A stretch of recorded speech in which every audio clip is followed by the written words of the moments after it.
राम राम। प्रणाम सबको। एक भजन सुनाने जा रही हूँ, सुनिएगा, अच्छा लगेगा। लाइक करिएगा, सब्सक्राइब करिएगा, चैनल को शेयर करिएगा।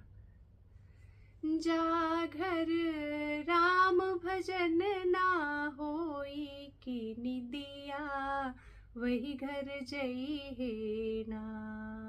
जागर राम भजन ना होई कि निदिया, वही घर जई है ना। कौन पहर के रोगी जागे, कौन पहर के भोगी, कौन पहर के चोरवा जागे, कौन पहर के जोगी की निदिया, वही घर जई है ना। जागर राम भजन ना होई कि निदिया, वही घर जई है ना।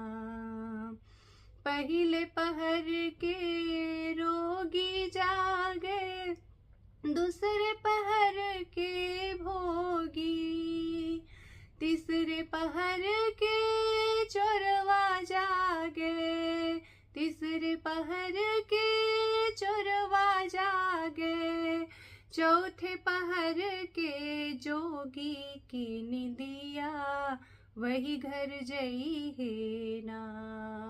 जागर राम भजन ना होई कि निदिया, वही घर जई है ना।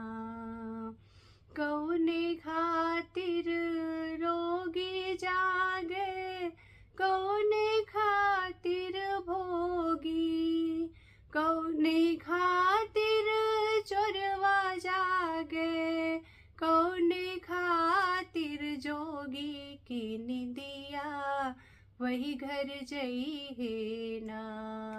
जागर राम भजन ना होई कि निदिया, वही घर जई है ना। रोग सतावे रोगी जागे, भोग सतावे भोगी, धन के लालच में चोरवा जागे, धन के लालच में चोरवा जागे, राम भजन को जोगी की निदिया, वही घर जई है ना। जागर राम भजन ना होई कि निदिया, वही घर जई है ना। जागर राम भजन ना होई कि निदिया, वही घर जई है ना। निदिया वही घर जई है ना। जय श्री राम। धन्यवाद।